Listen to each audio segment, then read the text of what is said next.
Hey everybody, Abe Shreve. Jeff Quintin here. And where are we, Jeff? We're here in Austin, Texas at KWRI, spending a day here with Gary Keller and in our mastermind group a little bit. I always leave here feeling like someone's poured lava in my ear. Do you? Yeah, always. All right, so he proposed a challenge. Yes. Not a challenge, it was more of an assignment. Yeah, the assignment is that he wanted us each to share with you, what did we learn today? Just one thing. And, you know, for me, I guess I'll go right into it, right? Yeah. So, you know, one of the questions was asked, what will it take to double our inventory this year as far as listings? And that so whatever your listing goal is? Yeah. What would it take to double that this year? This year. Not waiting for next year. Correct. So what's your listing goal? So if we have our listing goal is 20 listings taken a month, so we need to get to 40. And you know, it's been very, for me, it's been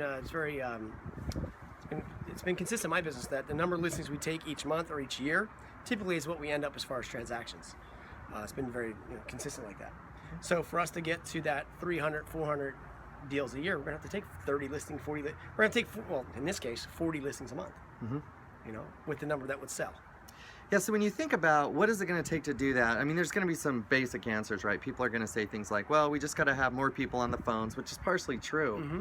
But if I were to ask you, how do you increase your business? What would you do to increase your business by 10%? Sure. We would come up with, we would tweak our systems, right? Well, I need to do this, and maybe we do a call night. But if I were to ask, how do you increase your business by 10 times? You cannot tweak your systems and increase your business by 10 times. You have to do it differently. So doubling the number of listings that we were planning on this year and doing that this year is going to require that we do something that we are not doing at all right now. Correct. So it might be an expansion location. Sure. Could be an aggressive, we might need to grow a new division within the company. Mm-hmm. So a question that I would ask is, what are we going to do to get people who are in the organization right now, committed to the current goal we have? What are we going to do to get them on board and to get them leading it so it's not just us? Yeah, that's a great question. Well, first, I think you got to have the right talent. Number one is if you don't have enough people to support that, we've got to go find them. Yeah. You know, which is a key. And I think that the key right now is, what I'm learning is, instead of spending all this money on these Zillow leads and internet leads, it's spending it on the people and the systems to get those listings. Mm-hmm. You know, and the ISA model is real important, I think, in the business, because it allows you to have leverage and at a low cost, but with a high amount of. That was Matthew McConaughey. You guys know each other? Yeah, I know. Yeah. Oh, sorry, that was just. Yeah, we're friends. You just text me. Okay, let's just keep going. So the ISA model is important. Very low cost and a very high impact if you train them the right way, you know, as far as the people. So how long will it take? I mean, if you think about it, we're a third the way through the year now officially, because we're into May. I mean, if we're doing this, we need to do this.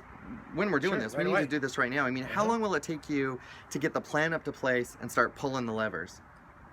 Well, I think that, here's what I noticed. Last month, my listing partner, who started out as an ISA in the role for 6 months. And if they don't know what an ISA is, it's a inside sales associate, someone who's just a lead generator, someone who prospects each day. Mm-hmm. He started out as an ISA for 6 months, which is part of the program. Then we became an agent, very high D. Didn't really want to be and a high D means? A high driver on the disc profile. And he decided to be a listing agent. So I bring him as my listing partner. And the last 2 months, he took 9 listings in March and 10 in April. And so if I could ultimately find another, that would help me get to, let's say, another additional 10 listings. So maybe I find 2 more. I'll build that out. But it's going to take some time with the ISA model, training in the right way, which I already have 2 in place. Which is, you know, in a lot of ways, I mean, that's what scalability is. Yes. It's providing a big enough opportunity that you can continue to bring talent into those roles, and they can't keep up. Yep. And they can grow. Yep. So and then once it happens is, now that he's a listing partner, he's also wanting to make sure that the next ISA that comes along is teeing leads up for him as he was teeing leads up for me. Ooh. I like that. So it's a trickle down system. Yeah. Similar to find your own replacement before you advance. There it is. Yeah. A lot of people, when they get hired under a certain way. I think we're gonna get hi. They get hired in a certain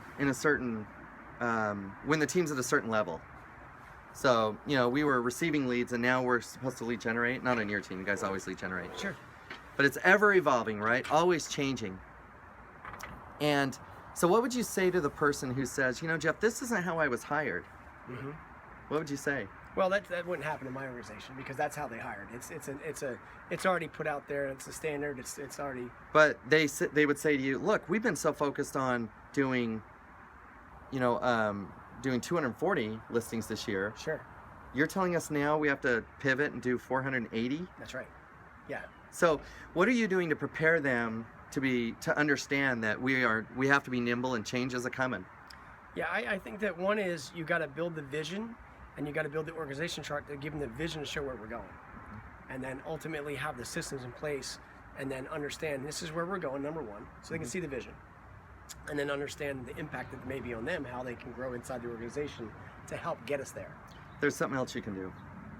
Pepper spray, just a light pepper spray, kind of a point blank in the face. Yeah. So at the first sign of a negative attitude, just spray them. That's it. And they won't talk about that anymore. That or water gun. We have a water gun. Oh, you do? Yeah, we have a water gun. Like a water cannon. Yeah, and then we can do see if they're a golf script, I have a water gun. Sure. Yeah, I love that. Tony used to do that. If someone came in and bugged him, he'd squirt him. Look, you know, people need to understand that this market is changing, evolving, and growing all the time. And the way we do the business today is going to be different in the way we do the business tomorrow, right? And what Gary said, and what's interesting on that is what Gary said was we were acting too much like the way we're acting today is where the market is now, not the way the market's going. Yep. Because those that are truly on a forward trajectory will always act and behave as if they are in the market that's coming, not the current market they're in. Yes. Yeah. Place it. You went to your team and said, we're going to do a little program where we're going to call, you challenged others, right? Mm-hmm. We're going to do 100 contacts, everybody in the group on 1 day a week for 4 weeks. Yes. And in the process of doing that, how many appointments did you average for each day you did that? 4 Mondays. Yeah, we averaged 19 was the average of the 4 Mondays, each Monday. Yeah. If you looked hard enough, do you think you could have found people that would have told you you can't do that? Oh, absolutely. Because there's always someone telling you can't do what you're doing while you're doing it, right? Right. And we pepper spray them. Mm-hmm. Or water cannon. Yes. You know, to accelerate your production, try, or at least, I shouldn't say try, just do it. Go for 100 contacts a day. Each person on your team, if you have a team, or just you, 1 day a week. It will accelerate your business. It'll help you, propel you towards that doubling your inventory. If your goal is, whatever, if you're taking 30 listings a year and you want to get to 60, try 100 contact day each Monday, let's say, for 4 weeks. See how many appointments more you'll set. Because you could almost, in those 4 weeks, do more listing appointments than you might do in 6 months or the whole year, just out of 4 days. Yeah. It's incredible. Most important thing I think you said is accelerate. That's right. Not as a descriptive word, but as an adjective, right? Yeah.